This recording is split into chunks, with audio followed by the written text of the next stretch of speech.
wife and I recently took a trip into Wisconsin and kind of spent some time around the Lake Pepin area. As part of that, we took some trips to a few smaller towns, one of which was Red Wing, Minnesota. I have a couple pairs of Red Wing boots, one pair that I wear during the summer, kind of late spring, summer, and early fall.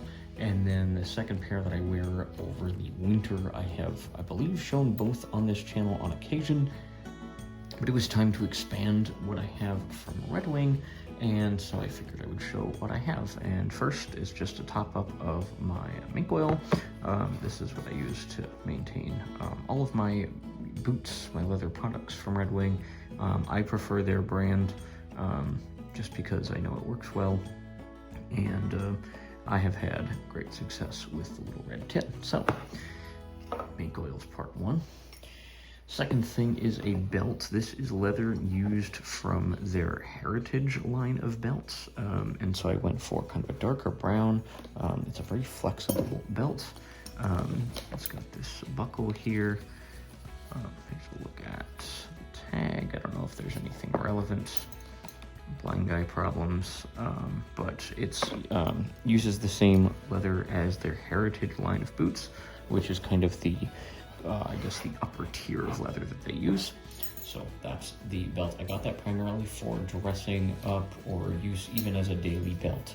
I'm not sure exactly how it'll fit in. And then there is a box right here, and this is the big one. So I didn't realize that Red Wing actually has slippers, and not only did they have slippers, but we had been looking at a pair upstairs that were rather pricey. I want to say they were like more than $100, maybe even more than $200, and I was like not really willing to pay that.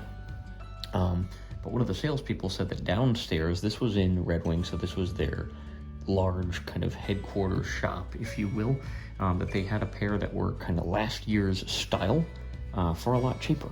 So I went ahead and picked these up.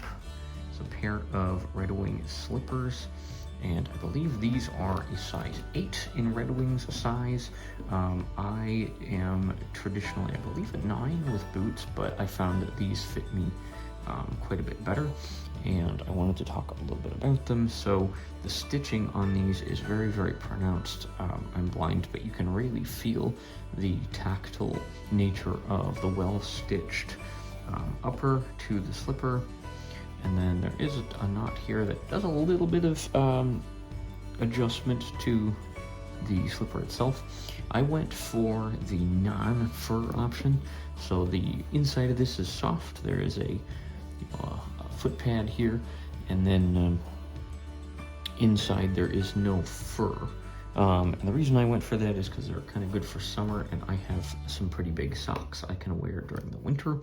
And then the bottom has a very rigid and decently treaded base and kind of a reinforced toe. So I am really excited about these because we live in a house that we're working on very extensively right now.